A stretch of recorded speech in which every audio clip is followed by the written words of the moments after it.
আমার বাপ যেদিন মারা যায়, বাপের মৃতদেহ সামনে ধুয়ে সগলিক আমি কষ্ণ। আমার বাপ যার কাছ থেকে টাকা ধার লিছে বা যাই যাই টাকা পায়, সগলি আমার কাছে জানাবেন, আমি সগলি ঋণ শোধ করে দেবো। এই কথা শোনার সাথে সাথে আমার বোন হাত ঝাঁকি দেখলো, ভাই তুই শোধ করবো কেঙ্গা করে? তুই তো আজ 5 বছর ধরে চাকরি নাই, বেকার থাকে এতগুলো টাকা তুই কেঙ্গা করে শোধ করবো? বোনকে আমি আস্তে আস্তে অভয় দিয়ে কোনো চিন্তা করিস না বোন, বাপের সব ঋণ আমি শোধ করে দেবো, 1 টাকাও ব্যাংকে থমো না। পরের দিন সকালে ঘুমোর থেকে উঠতে না উঠতেই দরজা খুলে দেখি বারান্দার 4-5 জন লোক বসে আছে, পাওনাদার। দেখে আমার গাও ঘামে উঠলো। অকেরে কি কমো, আমার মুখের ভাষা আসলো না।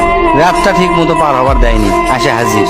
সামনে যাতে একজন খাড়া হলো, খাড়া হয়ে আমাক করছে, আমি অমুক ব্যাংকত থেকে আসছি, আপনার বাপ তার বেটা বেটির নামে 20 লাখ টাকা ব্যাংকত থুয়ে গেছে, তাড়াতাড়ি ব্যাংকত আসেন। বাদ বাকি 4-5 জন যারা আছে তারা সকলি করছে আমাকে সমিতিতে আপনার বাপ 20 টাকা করে জমা করেছিল, আরেকজন করছে 50 টাকা করে জমা করেছিল, আরেকজন করছে 100 টাকা করে জমা করেছিল। এলে টাকা নেওয়ার জন্য আমাকে সমিতি অফিসে আসেন। পরে সব হিসাব করে দেখি বাপ আমাকের জন্য প্রায় 37 লাখ টাকা জমি থুয়ে গেছে।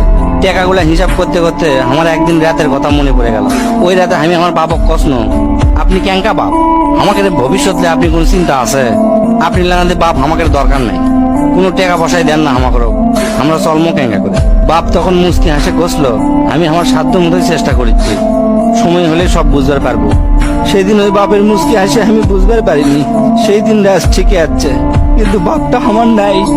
মাঝে মাঝে রাতের বেলা আকাশের দিকে তাকে কই, বাবা আজ পর্যন্ত তোমাকে বুঝতে পারলাম না, তোমার উপর খালি রাগই করে গেছি, কিন্তু তোমাকে জোরে ধরে কোনোদিন আই লাভ ইউ করতে পারলাম না। আজ বুঝিচ্ছি, কৃষক তুমি 1 শার্ট পরে 3 বছর পার করেছিলা, কৃষক তুমি 1 স্যান্ডেল 32 বার সেলাই করেছিলা, তোমার কাছে ক্ষমা চাওয়ার সময়টাও দিলা না। আমাকে তুমি মাফ করে দিও আব্বা, জীবনে তোমার সাথে অনেক বেয়াদবি করছি। তার কয়েকদিন পর খোঁজলে দেখি আমার বাপ কারো কাছে 1 টাকাও বাকি করেনি, 1 টাকাও ঋণ করেনি, বরঞ্চ অনেক মানুষক টাকা ধার দিছে, তারা এসে দিয়ে গেছে।